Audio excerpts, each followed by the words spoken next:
নমস্কাৰ বন্ধুসকল সকলোকে স্বাগতম জনাইছোঁ এটি নতুন ভিডিঅ'ৰ মাজলৈ আৰু আজিৰ এই ভিডিঅ'ত আমি আলোচনা কৰিম 100 most important MCQ on general knowledge আৰু এই গোটেই ভিডিঅ'টো হ'ব যিমানখিনি কুৱেশ্যন আছে সকলো গভৰ্ণমেণ্টেল এক্সামৰ কাৰণে বহুতেই বেছি ইম্পৰ্টেণ্ট হ'ব বিশেষ কৰি এই যিমানটা কুৱেশ্যন আছে ইয়াত সকলো কুৱেশ্যন DME আৰু DHSৰ যিবিলাক প্ৰিভিয়াছ ইয়াৰ কুৱেশ্যন তাৰ ওপৰত বেছ কৰি বনোৱা হৈছে গতিকে আপোনালোকে যদি যিকোনো এটা এক্সামত এপিয়াৰ হ'ব গৈ আছে ভিডিঅ'টো একদম সম্পূৰ্ণকৈ ভালদৰে মনোযোগেৰে চাব মই ভাবিছোঁ যথেষ্ট আপোনালোকৰ বাবে হেল্পফুল হ'ব তেনেহ'লে আহক আমি ভিডিঅ'টো আৰম্ভ কৰোঁ আৰু এটা কথা কৈ লওঁ ভিডিঅ'টোত যিমানটা কুৱেশ্যন আছে তাৰ লগত যিমানখিনি এডিশ্যনেল ইনফৰ্মেশ্যন আছে সকলো শ্বেয়াৰ কৰা হৈছে আপোনালোকে জাষ্ট কপি আৰু পেন লৈ ল'ব যিবিলাক এক্সট্ৰা ইনফৰ্মেশ্যন আছে সেইবিলাকে আপোনালোকে নোট কৰি ল'ব আৰু ভিডিঅ'টো অলপ লম্বা হ'ব ধৈৰ্য সহকাৰে শেষলৈকে চাব বুলি মই আশা কৰিলোঁ তেনেহ'লে আহক ভিডিঅ'টো আমি আৰম্ভ কৰোঁ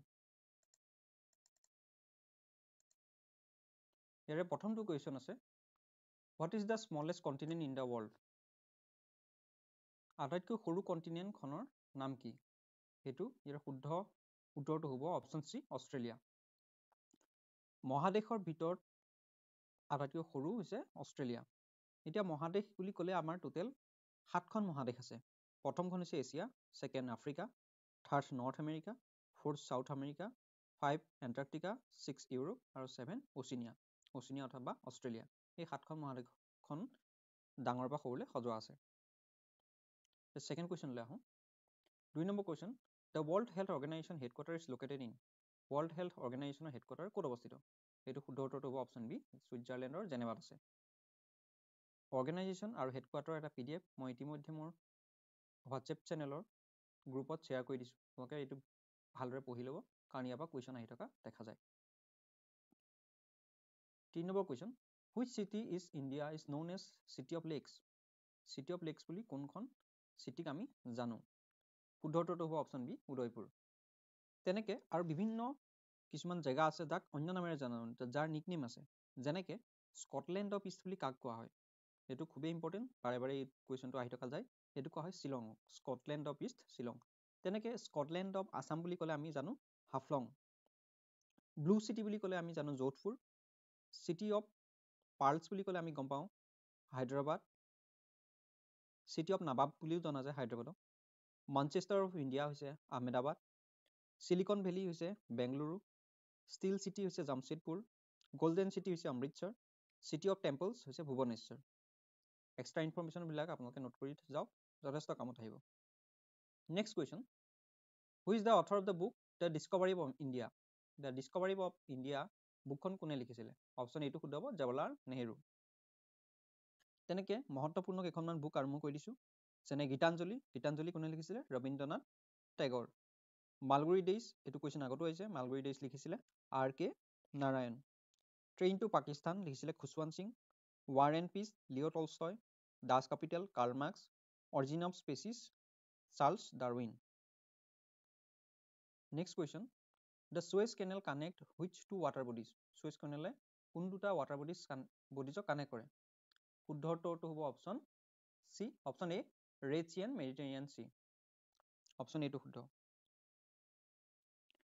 এতিয়া তেনেকৈ আৰু কেইটামান কেনেল ইম্পৰ্টেণ্ট হয় যিকেইটা কুৱেশ্যনত এক্সামবিলাকত প্ৰায়ে আহি থকা দেখা যায় যেনেকৈ পানামা কেনেল আৰু সুৱেজ কেনেল দুটা মষ্ট ইম্পৰ্টেণ্ট পানামা কেনেল ক'ত আছে নৰ্থ আৰু চাউথ আমেৰিকাৰ মাজত ই ডিভাইড কৰে আৰু কোন দুটা ৱাটাৰ বডিজক যদি কানেক্ট কৰে সোধে তেনে হ'ব আটলাণ্টিক অ'চেন আৰু পেচিফিক অ'চেন আটলাণ্টিক আৰু পেচিফিক অ'চেনক জইন কৰা কেনেলটো হৈছে Panama canal next Kiel canal এইটো হৈছে জাৰ্মানীত যিয়ে জইন কৰে নৰ্থ চি আৰু বাল্টিক চি তেনেকৈ গ্ৰেণ্ড কেনেল আছে সেইটো ক'ত আছে চাইনাত নেক্সট কুৱেশ্যনলৈ আহিছোঁ 6 number who among the following was the first women to go to স্পেচত যোৱা প্ৰথম মহিলা কোন শুদ্ধটো হ'ব অপশ্যন এ ভেলেণ্টিনা টেৰাছকোভা তেওঁ প্ৰথমবাৰৰ বাবে স্পেচত গৈছিলে 1963 চনত গৈছিলে যদি আমি প্ৰথম ভাৰতীয় বুলি কওঁ প্ৰথম ভাৰতীয় মহিলা হৈছে কল্পনা চাওলা তেওঁ দুবাৰ স্পেচত গৈছিলে প্ৰথমবাৰ 1997 আৰু ছেকেণ্ডবাৰ 2003 যেতিয়া তেওঁ স্পেচৰ ভ্ৰমণ কৰি উভতি আহিছিলে দুৰ্ভাগ্যবশতঃ সেই স্পেচৰ এটা এক্সিডেণ্ট হৈছিলে তাৰ ফলত তেওঁ মৃত্যুবৰণ কৰিছিলে next question what is ancient name of পাটনাৰ পৌৰাণিক নামটো কি আছিলে শুদ্ধ উত্তৰটো হ'ব অপশ্যন এ পাটলিপুত্ৰ পাটলিপুত্ৰৰ পৰা মনত কৰিবলগীয়া কথা যে ইয়াত যিটো থাৰ্ড বুদ্ধিষ্ট কাউন্সিল হৈছিলে অনুষ্ঠিত হৈছিলে পাটলিপুত্ৰত। তেনেকৈ মুখ্যতঃ 4টা বুদ্ধিষ্ট কাউন্সিল আপোনালোকে মনত ৰাখিব লাগিব। যিটো ফাৰ্ষ্ট বুদ্ধিষ্ট কাউন্সিল হৈছিলে এইটো অনুষ্ঠিত হৈছিলে ৰাজগৃহত। সেইটো হৈছিলে 483 BC, যাক অনুষ্ঠিত কৰিছিলে অজাতশত্ৰুৱে। ছেকেণ্ড বুদ্ধিষ্ট কাউন্সিল অনুষ্ঠিত হৈছিলে বৈশালী, সেইটো কৰিছিলে কালাশোক। থাৰ্ড বুদ্ধিষ্ট কাউন্সিল পাটলিপুত্ৰত হৈছিলে 250 AD BC, আৰু সেইটো অনুষ্ঠিত কৰিছিলে অশোকে। আৰু ফ'ৰ্থ বুদ্ধিষ্ট কাউন্সিল হৈছিলে, যাক আমি কুণ্ডালবান বুলিও জানো, কুণ্ডালবান কাশ্মীৰ, সেইটো অনুষ্ঠিত হৈছিলে 72 BC, যাক অনুষ্ঠিত কৰিছিলে কনিষ্কই। গতিকে 4খন বুদ্ধিষ্ট কাউন্সিল মনত ৰাখিব। প্ৰথমে কৰিছিলে অজাতশত্ৰু, কালাশোক, অশোক, কনিষ্ক, আৰু অনুষ্ঠিত হোৱা জেগাটোৰ ক্ৰমটো হৈছে ৰাজগিৰ, বৈশালী, পাটলিপুত্ৰ আৰু কাশ্মীৰ অৰ্থাৎ Kundalvan. Next question 8, what is the currency of South Korea? Country capital currency এইটো এটা টপিক য'ৰ পৰা কুৱেশ্যন বাৰে বাৰে বনি থকা দেখা যায়। ইয়াত চাউথ কোৰিয়াৰ কাৰেঞ্চি সুধিছে, সেইটো হৈছে অপশ্যন বি, ৱন। ইয়াৰ এটা PDF মই ইতিমধ্যে মোৰ হোৱাটছএপ চেনেলত শ্বেয়াৰ কৰিছোঁ, আপোনালোকে ভালদৰে চাই ল'ব। যদিহে আপোনালোকে পোৱা নাই এতিয়ালৈকে, চেনেলটোত ডিছক্ৰিপশ্যনত লিংক দিয়া থাকিব, তাত জইন কৰি আপোনালোকে PDFটো লৈ ল'ব। 9 number question, who road the book does capital? Does capital বুকখন কোনে লিখিছিলে? মই অলপ আগতে ক'লোৱে, ডাছ কেপিটেল বুকখন লিখিছিলে কাৰ্ল মাৰ্ক্সে। Next question 10, connecting people is the brand slogan of which company? আগতো এটা ব্ৰেণ্ড যিটো অমুলৰ পৰা আহিছিলে, brand slogan Amul the taste of India. ঠিক তেনেকৈ কানেক্টিং পিপলটো কাৰ? এইটো নকিয়াৰ হয়। অপশ্যন বিটো শুদ্ধ হ'ব। 11 number, which is the smallest country in the world by area? এৰিয়াৰ দ্বাৰা কোনখন আটাইতকৈ স্মল কাণ্ট্ৰি সুধিছে। শুদ্ধ উত্তৰটো হ'ব অপশ্যন বি, ভেটিকান চিটি।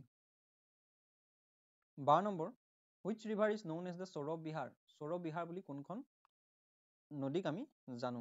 শুদ্ধ উত্তৰটো হ'ব অপশ্যন বি, কোচি। তেনেকৈ সৌৰভ বুলি কেইবাখনো নদীক আমি জানো বিভিন্ন নিকনেমেৰে। যেনেকৈ সৌৰভ আছাম বুলি কোৱা হয় ব্ৰহ্মপুত্ৰক। কিহৰ কাৰণে? ইয়াৰ ব্ৰহ্মপুত্ৰ আটাইতকৈ বৃহৎ নদী অসমৰ, আৰু ইয়াৰ ফলতে বহুত বানপানী হয়। বানপানী বহুতো মানুহে লছ কৰিব লগা হয়, বিভিন্ন মানুহৰ প্ৰাণৰ পৰা আদি কৰি বিভিন্ন সা সৰঞ্জাম। গতিকে সৌৰভ ব্ৰহ্মপুত্ৰক সৌৰভ আছাম বুলি জনা যায়। তেনেকৈ সৌৰভ বেংগল কাক কোৱা যায়? দামোদৰ ৰিভাৰ। তিব্বতক, এই ব্ৰহ্মপুত্ৰ নদীখনক তিব্বতত কি বুলি নাম দি জনা যায়? এই কুৱেশ্যনটো আহি থাকে, সেইটো হৈছে ইয়াৰলং চাংপো। তেনেকৈ অৰুণাচলত ইয়াক নাম আছে চিয়াং বা দিহাং, আকৌ বাংলাদেশক ইয়াক আমি জানো যমুনা ৰূপে। এই ব্ৰহ্মপুত্ৰ নদীখনৰ বেলেগ বেলেগ জেগাত বেলেগ বেলেগ নাম। Question number 13, the Dandi march was led by Mahatma Gandhi in which year? Dandi march কোনটো চনত মহাত্মা গান্ধীৰ দ্বাৰা লিড লোৱা হৈছিলে? এইটো হ'ব অপশ্যন বি, 1930। মহাত্মা গান্ধীৰ লগত জড়িত বিভিন্ন আন্দোলনসমূহ আমি চাই লওঁ। প্ৰথম মহাত্মা গান্ধীৰ যিটো আন্দোলন, সেইটো আমি চাব পাৰোঁ খিলাফত মুভমেণ্ট, যিটো অনুষ্ঠিত হৈছিলে 1920ত, 1920 চনত।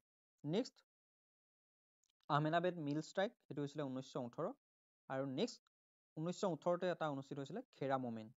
1930 চনত অনুষ্ঠিত হৈছিলে চল্ট সত্যাগ্ৰহ, যাক আমি দাণ্ডি মাৰ্চ বুলিও জানো। দাণ্ডি মাৰ্চ আৰু চল্ট সত্যাগ্ৰহ ছেম হয়। 1917 চনত অনুষ্ঠিত হৈছিলে চম্পাৰণ বিদ্ৰোহ। 1930ত চিভিল ডিছঅবিডিয়েণ্ট মুভমেণ্ট, আৰু 1942 চনত কুইট ইণ্ডিয়া মুভমেণ্ট। এই মুভমেণ্টকেইটা আপোনালোকে মনত ৰাখিব। Next question, what is the capital of Maldives? মালদ্বীপছৰ কেপিটেল হৈছে অপশ্যন এইটো শুদ্ধ হ'ব, Male. 15 number, who was the founder of Mughal empire in India? Mughal ৰাজবংশৰ কোনে ভাৰতত প্ৰতিষ্ঠা কৰিছিলে? শুদ্ধ উত্তৰটো হ'ব অপশ্যন বি, বাবৰ। যিটো মোগল এম্পায়াৰ, তাৰ ৰজাসকল কেনেকৈ কোনটোৰ পিছত কোন আহিছিলে সেইটো আপোনালোকে জানি থোৱাটো ভাল। প্ৰথম আহিছিলে বাবৰ, বাবৰৰ পিছত নেক্সট হুমায়ুন, তাৰপিছত আকবৰ, জাহাংগীৰ, শ্বাহজাহান, ঔৰংগজেব, এইসকল চিৰিয়েল। তাৰপিছতো বহুত আহিছিলে, কিন্তু তেওঁলোক ইমান ইম্পৰ্টেণ্ট নহয়। এইকেইটা আপোনালোকে মেইন মনত ৰখা দৰকাৰ। Next 16 number, Guru Granth Sahib is the Holi book of which religion? কোনটো ৰিলিজনৰ এখন হোলী বুক হয় গুৰু গ্ৰন্থ চাহিব? সেইটো হৈছে অপশ্যন চি, শিখিজিম। গুৰু গ্ৰন্থ চাহিব কোনে কম্পাইল কৰিছিলে? সেইখন কম্পাইল কৰিছিলে প্ৰথম গুৰু অৰ্জন দেৱে, আৰু তেখেতে এটা মন্দিৰ বনাইছিলে গুৰু হৰমন্দিৰ চাহিব, যাক আমি গল্ডেন টেম্পল বুলিও জানো বৰ্তমান। শিখসকলৰ গুৰুসকলৰ ভিতৰত প্ৰথম গুৰু আছিলে গুৰু নানকজী। তেওঁৱেই এই শিখ ধৰ্মটোৰ প্ৰচাৰ কৰিছিলে। প্ৰথম শিখ ধৰ্ম আনিছিলে গুৰু নানকজীয়ে। যেনেকৈ শিখিজিমৰ মেইন গ্ৰন্থখন হৈছে গুৰু গ্ৰন্থ চাহিব, বুদ্ধিজিমৰ মেইন যিখন ধৰ্মৰ গ্ৰন্থ সেইখন হৈছে ত্ৰিপিটক। তিনিখন তাৰে গ্ৰন্থ আছে। সুখ পিটক, বিনয় পিটক আৰু অভিনম্ব পিটক, তিনিখন হয়। জৈনিজিমৰ হৈছে আগামাছ। ইয়াৰ আগৰবাৰ কুৱেশ্যনত জুৰিষ্টিনিজিমৰ পৰা এটা কুৱেশ্যন সুধিছিলে, গতিকে এই বাকী এই দুটা অহাৰ চান্স আছে। বুদ্ধিজিমৰ ত্ৰিপিটক, জৈনিজিমৰ আগামাছ আৰু শিখিজিমৰ Guru Granth Sahib. Next 17 number question, who was the first women to win Nobel prize? Nobel prize বিজয় কৰা প্ৰথম মহিলা কোন আছিলে? অপশ্যন বি টো শুদ্ধ হ'ব, মেৰী কিউৰী। নোবেল পুৰস্কাৰ টোটেল 6টা ফিল্ডত দিয়া যায়। Physics, chemistry, physiology and medicine, 4 literature, 5 speech আৰু 6 ইকনমিক্স ছায়েন্স। আটাইতকৈ নতুন সংযোজন হৈছে ইকনমিক্স ছায়েন্স। তাৰ আগলৈকে 5টা ফিল্ডত দিয়া হৈছিলে। ইকনমিক্স ছায়েন্সটো 1968ৰ পৰা দিয়া হৈছে। যদি ফাৰ্ষ্ট ইণ্ডিয়ান ফিমেল বুলি কওঁ তেতিয়া হ'ব মাদাৰ টেৰেছা। আৰু প্ৰথম যদি ভাৰতীয় বুলি কওঁ তেতিয়া ৰবীন্দ্ৰনাথ টেগৰ। তেওঁ 1913 চনত গীতাঞ্জলি কাব্যৰ কাৰণে প্ৰথমবাৰ নোবেল পুৰস্কাৰ লাভ কৰিছিলে। তেওঁ লিটাৰেচাৰ ফিল্ডৰ পৰা পাইছিলে। টোটেল এতিয়ালৈকে 7জন ভাৰতীয়ই নোবেল প্ৰাইজ পাবলৈ সক্ষম হৈছে। Next question, which part of the human body is known as master gland? Master gland বুলি কোনটো পাৰ্টক কোৱা যায়? অপশ্যন বি টো শুদ্ধ হ'ব, পিটুইটাৰী গ্লেণ্ড। আৰু এটা কুৱেশ্যন আছে, master of the master gland বুলি কাক কোৱা যায়? সেইটো কোৱা হয় হাইপথেলামাছ। তেনেকৈ পেংক্ৰিয়াজৰ পৰা এটা হৰমন ৰিলিজ হয়, সেইটো হৈছে ইনচুলিন। এইটো বহুতেই ইম্পৰ্টেণ্ট। ইনচুলিনে কি কৰে? দেহৰ গ্লুক'জৰ লেভেলটো মেইনটেইন কৰি ৰাখে। আৰু এটা ৰিলিজ হয় গ্লুকাগন। ইনচুলিন আৰু গ্লুকাগনে দুইটাৰে অপজিট কাম কৰে। ইনচুলিনে বডিত গ্লুক'জৰ পৰিমাণ কমায় আৰু গ্লুকাগনে বঢ়ায়। পিটুইটাৰী গ্লেণ্ডে ৰিলিজ কৰা হৰমনকেইটা হৈছে growth hormone, oxytocin. 19 number, what is the SI unit of electric current? Electric কাৰেণ্টৰ SI ইউনিট শুদ্ধটো হ'ব অপশ্যন চি, এম্পেয়াৰ। কেইটামান ফাণ্ডামেণ্টেল SI ইউনিট জানি থোৱাটো ভাল। টেম্পাৰেচাৰ হৈছে কেলভিন। আমি যদিও চেলচিয়াছ বুলি ভাবোঁ সেইটো শুদ্ধ নহয়। টেম্পাৰেচাৰৰ SI ইউনিট হৈছে কেলভিন। লিউমিনাছ ইণ্টেনচিটি হৈছে কেণ্ডেলা। টাইমৰ ছেকেণ্ড, মাছৰ কিলোগ্ৰাম, লেন্থ মিটাৰ। কেইটামান ডিৰাইভেটিভ SI ইউনিটিভ আছে, এইকেইটা হৈছে এনাৰ্জিৰ জুল, পাৱাৰৰ ৱাট, ইলেক্ট্ৰিক চাৰ্জৰ কুলম্ব। ইয়াৰ এখন তালিকা বাৰু মই গ্ৰুপত শ্বেয়াৰ কৰি দিম, আপোনালোকে এবাৰ চাই ল'ব। Next question, which state in India is called the land of rising sun? Land of rising sun বুলি কাক কোৱা হয়? অপশ্যন এইটো শুদ্ধ হ'ব, অৰুণাচল প্ৰদেশ। কিয় কোৱা হয়? কাৰণ অৰুণাচলতেই গোটেই ভাৰতবৰ্ষৰ ভিতৰত প্ৰথমতে সূৰ্যোদয় দেখিবলৈ পোৱা যায়। আৰু অৰুণাচলৰ পাৰ্টিকুলাৰ কোনটো জেগা আপোনালোকে কমেণ্ট ছেকশ্যনত লিখিব। মই তাত যোনটো শুদ্ধ উত্তৰ তাত মই পিন কমেণ্ট কৰি দিম, নহ'লে মই লাভ ৰিয়েক্ট কৰি দিম। Next question, what is the capital city of Bhutan? ভূটানৰ কেপিটেল কি হয়? শুদ্ধটো হ'ব অপশ্যন বি, থিম্পু। আৰু তাত কাৰেঞ্চি কোনটো চলে? গলট্ৰাম চলে, NGULTRUM, যিটো এনৰ পৰা ষ্টাৰ্ট হয় কিন্তু উচ্চাৰণত গলট্ৰাম বুলি কয়। আৰু আপোনালোকে জানি আচৰিত হ'ব, গলট্ৰাম আৰু ইণ্ডিয়ান ৰুপি দুইটাৰ ভেলুটো ছেম হয়। তাত দুইটাই কাৰেঞ্চি আপোনালোকে ইউজ কৰিব পাৰে। ইণ্ডিয়ান ৰুপিজো তাত সমানেই চলে। 22 number, which Indian state is the largest producer of tea? Assam, Kerala, West Bengal, Tamil Nadu, এইকেইটাৰ ভিতৰত আপোনালোকে দেখিব পাব। শুদ্ধটো হ'ব অপশ্যন এ, আছাম। চাহ উৎপাদন বুলি ক'লে আমাৰ মনলৈ আহিব যিটো চাহ গৱেষণা কেন্দ্ৰ প্ৰথম অসমত স্থাপন কৰা হৈছিলে, টোকলাই চাহ গৱেষণা কেন্দ্ৰ। এইটো ক'ত আছে? যোৰহাটৰ চিনামৰাত। এছিয়াৰ ভিতৰত আটাইতকৈ ডাঙৰ যিখন চাহ বাগিচা ক'ত অৱস্থিত আপোনালোকে জানেনে? সেইটো হৈছে অসমৰ বিশ্বনাথ জিলাৰ মোনাবাৰী টি ষ্টেট। এখন হৈছে এছিয়াৰ আটাইতকৈ সৰ্ববৃহৎ চাহ বাগিচা। Next question, in which year was the Indian space research organisation founded? কেতিয়া ইছৰোৰ স্থাপন কৰা হৈছিলে? শুদ্ধটো হ'ব অপশ্যন বি, 1969। বৰ্তমান ইছৰোৰ চেয়াৰপাৰ্চন আপোনালোকে কোন ক'ব পাৰিবনে? তেওঁ হৈছে S Somnath. 24 number, who's the author of the play Shakuntala? Shakuntala কাব্যখন কোনে লিখিছিলে? শুদ্ধটো হ'ব অপশ্যন এ, কালিদাস। কালিদাসৰ অন্যান্য কাব্যসমূহ হৈছে কুমাৰ সম্ভৱম, ৰঘুবংশম, মেঘাদূত, মালবিকা অগ্নিমিত্ৰম। তেনেকৈ আৰু কেইখনমান কাব্য বিশাখা দত্তই লিখা, সেইকেইখন হৈছে মুদ্ৰা ৰাক্ষসা, দেৱীচন্দ্ৰ গুপ্তম। আপোনালোকে এইকেইটা বহুত ইম্পৰ্টেণ্ট হয়, নোট কৰি ল'ব। তেনেকৈ ভাৱভূতিয়ে লিখা হৈছে মহাবীৰ চৰিত্ৰ, মালতী মাধৱ, উত্তৰা শৰ্মা চৰিত্ৰ। Next question. The term Kalinga refers to which modern day Indian state?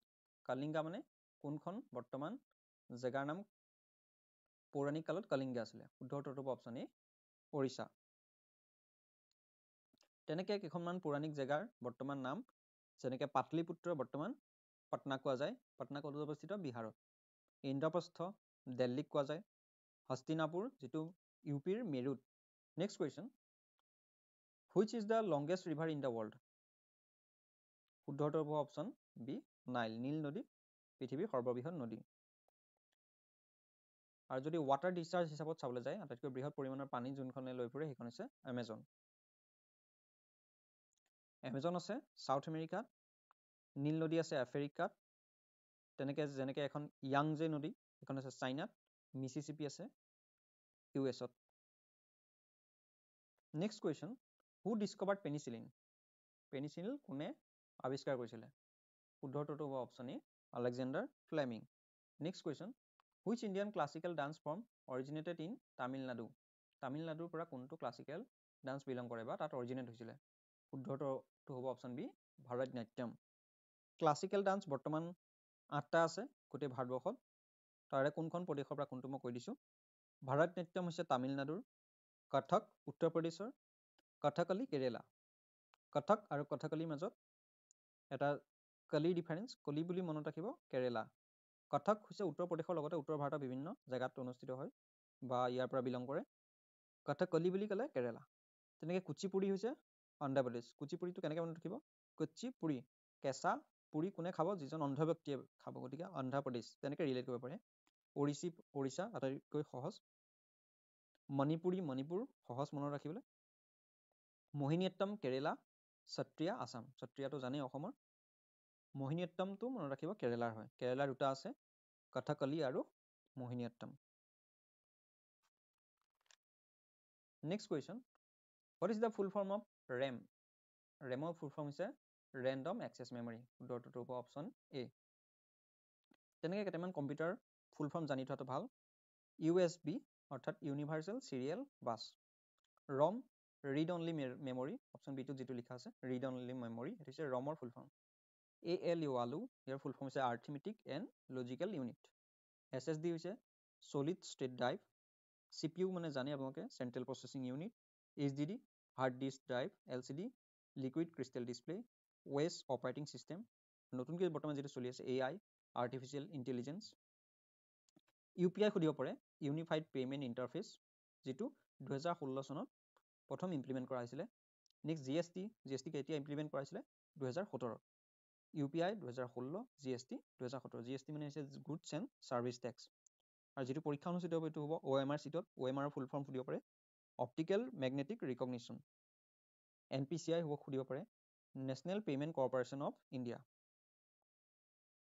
Next question, which Mughal empire build the Taj Mahal? Taj Mahal কোনে নিৰ্মাণ কৰিছিলে? শুদ্ধ উত্তৰটো হ'ব অপশ্যন চি, শ্বাহজাহান। তেনেকৈ কেইটামান মনুমেণ্ট যোনে বনাইছিলে সেইকেইটা কৈ দিছোঁ। বাবৰে বনাইছিলে চাৰবাগ গাৰ্ডেন বনাইছিলে বাবৰ। হুমায়ুয়ে বনাইছিলে হুমায়ুছ টব। আকবৰৰ দ্বাৰা বনোৱা হৈছিলে ফতেহপুৰ চিক্ৰী, আগ্ৰা ফৰ্ট আৰু ইবাদত খানা। জাহাংগীৰে বনাইছিলে শালিমাৰ বাগ, মোগল গাৰ্ডেন। শ্বাহজাহানে বনাইছিলে তাজমহল, লালকিল্লা অৰ্থাৎ ৰেড ফৰ্ট, জামা মছজিদ আৰু মতি মছজিদ। দুটা মছজিদ বনাইছিলে শ্বাহজাহানে। আৰু ঔৰংগজেবে বনাইছিলে বিবি কা মকবৰা। ভিডিঅ'টো পজ কৰি লাহে লাহে আপোনালোকে এতিয়া লিখি ল'ব পাৰে। গোটেই ইনফৰ্মেশ্যনখিনি লিখি থাকিলে যথেষ্ট দীঘল হৈ যাব PDF টো, আৰু সময় বেছি ল'ব, সেইকাৰণে মই কৈ দিছোঁ। Next question, the capital of Norway is? Norway capital হৈছে অপশ্যন বি, অশ্ল'। এটা কথা মনত ৰাখিব, যিটো নবেলৰ পিচ প্ৰাইজ সেইটো নৰৱেত দিয়ে। 32, what is the boiling point of water at sea level? সাগৰ পৃষ্ঠৰ পানীৰ বইলিং পইণ্ট কিমান? শুদ্ধ উত্তৰটো হ'ব অপশ্যন বি, 100 ডিগ্ৰী চেণ্টিগ্ৰেড। যেতিয়া সাগৰ পৃষ্ঠৰ পৰা আমি ওপৰলৈ যাওঁ লাহে লাহে পানীৰ বইলিং পইণ্ট বাঢ়ি গৈ থাকে। তেনেকৈ এটা কুৱেশ্যন আছে যে পানীৰ আটাইতকৈ ডেঞ্চিটি কোনটো টেম্পাৰেচাৰত হাইষ্ট হয়? শুদ্ধ উত্তৰটো হ'ব 4 ডিগ্ৰী চেণ্টিগ্ৰেড। 0 বুলি ভুল নকৰিব। 0ত যদিও পানী পুৰা বৰফ হৈ যায় তথাপিও 4 ডিগ্ৰীত আটাইতকৈ ডেন্স হয়, আটাইতকৈ ঘনত্ব বেছি হয়। Question number 33. The Panchayati Raj system in India was implemented under which amendment? শুদ্ধ উত্তৰটো হ'ব option B 73rd amendment. Amendmentৰ পৰা এটা মনত ৰাখিব, মিনি কনষ্টিটিউশ্যন বুলি কোনটো এমেণ্ডমেণ্টক জনা যায়? সেইটো হৈছে 42nd amendment, 42 নম্বৰ এমেণ্ডমেণ্ট। আৰু ইয়াত যিটো কুৱেশ্যন সুধিছে 73rd amendment, এইটো কেতিয়া কৰা হৈছিলে? কোন চনত? 1992. Next question. Which gas is most abundant in Earth's atmosphere? পৃথিৱীৰ এটমস্ফিয়াৰত আটাইতকৈ বেছি পৰিমাণে পোৱা গেছটো কি? শুদ্ধ উত্তৰটো হ'ব অপশ্যন বি নাইট্ৰজেন। নাইট্ৰজেন কিমান শতাংশ থাকে? 78.084, অৰ্থাৎ 78% বুলি এপ্ৰক্সিমেটলি ক'ব পৰা যায়। অক্সিজেন থাকে 20.94, এপ্ৰক্সিমেটলি 21%, আৰু আৰ্গন থাকে 0.93%, কাৰ্বন ডাই অক্সাইড 0.042, আদাৰ গেছেছ 0.04। দুটা মেইনলি মনত ৰাখিব পাৰে, nitrogen 78%, oxygen 21%। 35. Who painted the famous Mona Lisa? Famous painting Mona Lisa এখন কোনে পেইণ্ট কৰিছিলে? শুদ্ধ উত্তৰটো হ'ব option B Leonardo da Vinci. 36 number question, what is the official language of Brazil? ব্ৰাজিলৰ অফিচিয়েল লেংগুৱেজ হৈছে পৰ্টুগীজ। অফিচিয়েল লেংগুৱেজ বুলি ক'লে ইণ্ডিয়াত ইংলিছ আৰু হিন্দী দুয়োটাই অফিচিয়েল লেংগুৱেজ হিচাপে মনা যায়। আৰু তেনেকৈ ষ্টেটবিলাকৰ অফিচিয়েল লেংগুৱেজ টোটেল 22টা ইণ্ডিয়ান কনষ্টিটিউশ্যনত উল্লেখ আছে। কোনটো স্কেডিউলত উল্লেখ আছে? 8th স্কেডিউলত। ক্লাছিকেল লেংগুৱেজ বুলি ক'লে অসমত টোটেল 11টা ক্লাছিকেল লেংগুৱেজ আছে বৰ্তমান। আগতে 6টা আছিলে আৰু বৰ্তমান 5টা নতুনকৈ 2024 চনতেই ইনক্লুড কৰা হৈছে। প্ৰথমটো হৈছে তামিল। প্ৰথম তামিল ইনক্লুড কৰা হৈছিলে 2004 চনত। নেক্সট 2005 চনত কৰা হ'ল সংস্কৃত, 2008 চনত তেলেগু, 2008 চনতে কানাডা, 2013ত মালায়ালম, 2014ত উৰিয়া।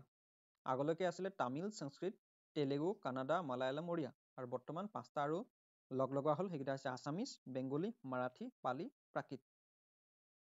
টোটেল বৰ্তমান 11টা ক্লাছিকেল লেংগুৱেজ ভাৰতত আছে। 37. Which is the largest desert in the world? ৱৰ্ল্ডৰ আটাইতকৈ ডাঙৰ ডেজাৰ্টখন কি? শুদ্ধ উত্তৰটো হ'ব option D Antarctic desert. Antarctic ডেজাৰ্টখন আটাইতকৈ ডাঙৰ। যদি এছিয়াৰ আটাইতকৈ ডাঙৰ বুলি কওঁ তেতিয়া হ'ব অপশ্যন এটো গোবি ৰিজৰ্ট, আৰু এইখন চিৰিয়েলি 5 নম্বৰ স্থানত পৰে। সাহাৰা হৈছে 3rd নম্বৰ স্থানত আছে, 3rd লাৰ্জেষ্ট ডেজাৰ্ট। আৰু যদি ইণ্ডিয়াৰ আটাইতকৈ ডাঙৰ বুলি কওঁ তেতিয়া হ'ব Thar desert. 38 number question, the highest mountain in the world? শুদ্ধ উত্তৰটো হ'ব অপশ্যন বি মাউণ্ট এভাৰেষ্ট। যদি ভাৰতৰ আটাইতকৈ ওখ শৃংগ বুলি কওঁ তেতিয়া হ'ব কাঞ্চনজংঘা, যিটোৰ উচ্চতা 8583 মিটাৰ।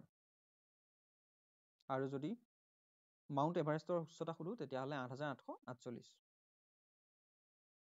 কেইটো হৈছে পাকিস্তানৰ আটাইতকৈ উচ্চতম শৃংগ। ই অৱশ্যে ভাৰত আৰু পাকিস্তানৰ মাজত বিবাদিত, যি পাকিস্তান অকিউপাইড কাশ্মীৰত অৱস্থিত। গতিকে ভাৰতে যদিও ক্লেইম কৰে কেইটো, কিন্তু ইণ্টাৰনেশ্যনেলি একচেপ্টেড হৈছে মাউণ্ট কাঞ্চনজংঘা ভাৰতৰ আটাইতকৈ উচ্চতম শৃংগ। মাউণ্ট এলব্ৰাছ ৰাছিয়াত অৱস্থিত। 39 number question, what is the main component of natural gas? Natural গেছৰ মেইন কম্পনেণ্ট কি? উত্তৰটো হ'ব অপশ্যন বি মিথেন গেছ। তেনেকৈ LPG মেইন কম্পনেণ্ট সুধিলে প্ৰপেন আৰু বিউটেন। আৰু LPG-টোৰ কোনো গোন্ধ নাই। একচুৱেলি আমি যিটো ৰন্ধন গেছ ব্যৱহাৰ কৰোঁ তাৰ কোনো নিজা গোন্ধ নাই, কিন্তু তাক লিক যদি হয় আমি ধৰা পেলাবৰ কাৰণে ইথাইল মাৰ্কাপ্টেন নামৰ এটা কেমিকেল তাত মিক্স কৰোঁ, তেতিয়া গেছটো লিক হ'লে আমি গম পাওঁ। লাফিং গেছ বুলি কাক জনা হয়? সেইটো হৈছে nitrous oxide N2O। Greenhouse gas কি কি? Carbon dioxide, methane, nitrous oxide আৰু ৱাটাৰ ভেপৰ। টিয়াৰ গেছ হিচাপে কি ইউজ কৰা হয়? সেইটো হৈছে cyanogen chloride CnCl। Next question, who is known as the father of Indian constitution? ভাৰতীয় সংবিধানৰ পিতা বুলি কাক জনা যায়? শুদ্ধ উত্তৰটো হ'ব অপশ্যন বি B.R. আম্বেদকাৰ। যিটো সংবিধানৰ ওপৰত কুৱেশ্যন, গতিকে সংবিধানখন গঠন কৰিবলৈ তাৰ কাৰণে এখন সংবিধান সভাৰ স্থাপন কৰা হৈছিলে, কনষ্টিটিউশ্যন এছেম্বলি। এখন কেতিয়া স্থাপন কৰা হৈছিলে? 9 ডিচেম্বৰ 1946-ত। আৰু ইয়াৰ যদি সভাপতি সুধো, সভাপতি কোন আছিলে? যিজন প্ৰেছিডেণ্ট, স্থায়ী প্ৰেছিডেণ্ট তেওঁ আছিলে ৰাজেন্দ্ৰ প্ৰসাদ, কিন্তু যিখন প্ৰথমখন সভা তেওঁ অস্থায়ী সভাপতি হিচাপে কাম কৰিছিলে ডক্টৰ শশীদানন্দ সিনহা। অস্থায়ী আছিলে শশীদানন্দ সিনহা, তেওঁ চিনিয়ৰ হিচাপে তেওঁক দিয়া হৈছিলে। পিছত ইলেকশ্যন অনুষ্ঠিত কৰি পেলাই ডক্টৰ ৰাজেন্দ্ৰ প্ৰসাদক স্থায়ী সভাপতি হিচাপে নিযুক্তি দিয়া হৈছিলে। আৰু যদি ড্ৰাফটিং কমিটিৰ সভাপতি কোন সোধা যায়, তেওঁ আছিলে ডক্টৰ B.R. আম্বেদকাৰ। কনষ্টিটিউশ্যনখন এডপ্ট কেতিয়া কৰা হৈছিলে? 26 নৱেম্বৰ 1949-ত। আৰু ইফেক্ট কেতিয়াৰ পৰা হৈছিলে? 26 জানুৱাৰী 1950-ৰ পৰা। টোটেল বৰ্তমান ভাৰতীয় সংবিধানত 448টা আৰ্টিকেল আছে, 22টা স্কেডিউল আছে, 25টা পাৰ্টছ আছে। এনেকৈ গোটেই সংবিধানখনক ভাগ ভাগ কৰা আছে। 41 number question, what is the lower house of Indian parliament known as? ভাৰতীয় সংবিধানৰ লোৱাৰ হাউচ বুলি কাক জনা যায়? শুদ্ধটোতো হ'ব অপশ্যন এ, লোকসভা। ভাৰতীয় পাৰ্লিয়ামেণ্ট ইণ্ডিয়ান কনষ্টিটিউশ্যনৰ 79 নম্বৰ আৰ্টিকেলত লিখা আছে। তাত উল্লেখ আছে যে ভাৰতীয় সংবিধানৰ 3টা পাৰ্ট থাকিব, প্ৰেছিডেণ্ট, লোকসভা আৰু ৰাজ্যসভা। উচ্চ সদন বুলি কোৱা হয় ৰাজ্যসভাক, যিটো আৰ্টিকেল 80 আছে, আৰু নিম্ন সদন হৈছে লোকসভা, যিটো 81 আৰ্টিকেলত আছে। ৰাজ্যসভাৰ মুঠ সদস্যৰ সংখ্যা হৈছে 250 আৰু লোকসভাৰ মুঠ সদস্যৰ সংখ্যা হৈছে 550। Next question, the great wall of China was primarily build to protect against which group? কাৰ বাবে গ্ৰেট ৱাল অফ চাইনাখন নিৰ্মাণ কৰা হৈছিলে? উত্তৰটো হ'ব অপশ্যন বি, মংগোলছ। মংগোলসকলৰ কাৰণে গ্ৰেট ৱাল অফ চাইনা নিৰ্মাণ কৰা হৈছিলে। মংগোলসকলৰ লিডাৰ কোন আছিলে? তেওঁ আছিলে জংগিছ খান। 43, the fastest land animal is? মাটিত পোৱা আটাইতকৈ বেগী জন্তুটো কি? উত্তৰটো হ'ব চিতা। আৰু যদি আটাইতকৈ শ্ল'ৱেষ্ট বুলি কওঁ, সেইটো হ'ব sloth. 44, who is the author of freedom at midnight?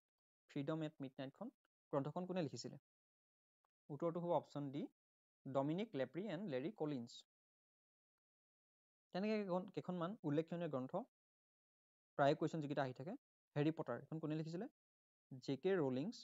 জংগল বুকখন লিখিছিলে কোনে? Rudyard Kipling. War and peace লিখিছিলে Leo' Tolstoy. Wings of fire doctor APJ Abdul Kalam. 45 number, what is the capital of Canada? কানাডাৰ ৰাজধানী? Option B, Ottawa. কানাডাত কোনটো currency চলে? সেইটো হৈছে কানাডিয়ান ডলাৰ। তেনেকৈ কেইখনমান দেশৰ ৰাজধানী আৰু যিটো কাৰেঞ্চি কৈ দিছোঁ। ৰাছিয়াৰ মস্কো, আৰু তাত কাৰেঞ্চি চলে ৰুবেল। বাংলাদেশৰ ৰাজধানী ঢাকা, আৰু তাত চলে টাকা। Bangladesh, Dhaka, taka. Israel, Jerusalem, shekel. Italy, Rome, euro. Japan, Tokyo', yen. France, Paris, euro. ইয়াৰ এটা PDF মই গ্ৰুপত দিছিলোঁ, আপোনালোকে ভালদৰে চাই ল'ব। যিকেইখন মেইন কাণ্ট্ৰি আপোনালোকে নাম শুনি থাকে, সেইকেইটা চাই ল'লে যথেষ্ট। 46 number question, the smallest unit of matter is called? Option এটো শুদ্ধ হ'ব এটম। এটমিক থিয়ৰী কোনে দিছিলে? জন ডেল্টনে। 47, which mosquito causes dengue? Dengue কোনটো মহে কামুৰিলে দেহত বেমাৰে দেখা দিয়ে? শুদ্ধটোতো হ'ব অপশ্যন এ, এডিছ মস্কিটো। তেনেকৈ কেইটামান মহ আৰু সি কৰা বেমাৰবিলাক কৈ দিছোঁ। এডিছ মস্কিটোৱে কামুৰিলে হয় ডেংগু, চিকেনগুনিয়া, জিকা ভাইৰাছ আৰু য়েল্ল' ফিভাৰ। এন'ফিলিজে কামুৰিলে হয় মেলেৰিয়া, আৰু এইটো কোনটো পেৰাচাইটৰ কাৰণে হয়? মেলেৰিয়া প্লাজমডিয়াম পেৰাচাইটৰ কাৰণে। কিউলেক্স মহে কামুৰিলে হয় জাপানিজ এনচেফ্লাইটিছ, ৱেষ্ট নাইল ফিভাৰ, ফিলেৰিয়েচিছ, যাক আমি ইলেফেণ্টিচিছ বুলি কওঁ। আৰু ইলেফেণ্টিচিছ কোনটো পেৰাচাইটৰ কাৰণে হয়? সেইটো হৈছে Wuchereria bancrofti. Next 48, what is the chemical name of baking soda? Baking সোডাৰ কেমিকেল নেম হৈছে ছ'ডিয়াম বাইকাৰ্বনেট। অপশ্যন ডিটো শুদ্ধ। তেনেকৈ কেইটামান কেমিকেল আৰু তাৰ নামটো জানি থোৱা ভাল। ড্ৰাই আইচ বুলি কাক জানো আমি? কাৰ্বন ডাই অক্সাইড। কাৰ্বন ডাই অক্সাইড যেতিয়া বহুত বেছি ঠাণ্ডা কৰি দিয়া যায়, তেতিয়া ড্ৰাই আইচ বনে। কুইক লাইম হৈছে calcium oxide. LPG, propane, vinegar বুলি জানো এচিটিক এচিডক, কষ্টিক সোডা মানে হৈছে ছডিয়াম হাইড্ৰক্সাইড, চক, কেলছিয়াম কাৰ্বনেট, আৰু ৰাষ্ট যিটো সেইটো কোৱা হয় আইৰণ অক্সাইড, ৰাষ্ট অৰ্থাৎ মামৰ। Next question 49, the currency of Japan is, জাপানৰ কাৰেঞ্চি কি? শুদ্ধটোতো হ'ব অপশ্যন চি য়েন। তেনেকে আফগানিস্তানৰ ৰাজধানী কাবুল আৰু কাৰেঞ্চি চলে আফগানী, চাইনাৰ ৰাজধানী বেইজিং চলে য়েন। নেক্সট ম্যানমাৰৰ নেপিডাও আৰু কাৰেঞ্চি কিয়াত, নেপালৰ ৰাজধানী কাঠমাণ্ডু আৰু কাৰেঞ্চি নেপালী ৰূপী, পাকিস্তানৰ জেৰুচালাম আৰু কাৰেঞ্চি হৈছে পাকিস্তানী ৰূপী, শ্ৰীলংকাৰ ৰাজধানী শ্ৰীজয়ৱৰ্ধনেপুৰে আৰু কলম্বো, দুখন ৰাজধানী আছে। কলম্বো হৈছে কমাৰ্চিয়েল কেপিটেল আৰু শ্ৰীজয়ৱৰ্ধনেপুৰা হৈছে এডমিনিষ্ট্ৰেটিভ কেপিটেল, আৰু তাত চলে শ্ৰীলংকান ৰুপিজ। মালদ্বীপছৰ ৰাজধানী মালে আৰু ৰুফিয়া, এইকেইখন হৈছে ভাৰতৰ নেইবাৰিং কাণ্ট্ৰি আৰু তাৰ capital currency. 50, who is known as the iron man of India, iron man হিচাপে ভাৰতক কাক জনা যায়? চৰ্দাৰ বল্লভ ভাই পটেল। ইয়ালৈকে টোটেল 50টা কুৱেশ্যন হ'ল। আৰু এটা 50টা কুৱেশ্যন আমি নেক্সট পাৰ্টত আলোচনা কৰিম, কাৰণ এতিয়ালৈকে বহুত সময় পাৰ হৈ গৈছে, প্ৰায় 35 মিনিট সময় পাৰ হৈ গ'ল। গতিকে এই গোটেই যিটো ভিডিঅ'ৰ পিডিএফটো আপোনালোকে মোৰ চেনেলত পাই যাব। ছেকেণ্ড পাৰ্টটো আহি লওক, তাৰপিছত একেলগে গোটেই পিডিএফটো মই গ্ৰুপত দি দিম। আপোনালোকে যদি চেনেলটোত জইন হোৱা নাই তেনেহ'লে ডেছক্ৰিপশ্যনত লিংক দিয়া থাকিব, তাৰ পৰা আপোনালোকে চেনেলটোত জইন হৈ লওক আৰু বিভিন্ন পঢ়াৰ টপিকৰ লগত জড়িত এনেকুৱা ভিডিঅ'সমূহ আপোনালোকে চাই থাকিব পাৰিব। গতিকে আশা কৰিছোঁ ভিডিঅ'টো ভাল পাইছে। যদি ভাল পাইছে শ্বেয়াৰ কৰি দিব নিজৰ বন্ধুবৰ্গৰ লগত, আৰু চেনেলটো বহুতেই ছাবস্ক্ৰাইব কৰা নাই, এবাৰ ছাবস্ক্ৰাইব কৰি যাব। ধন্যবাদ।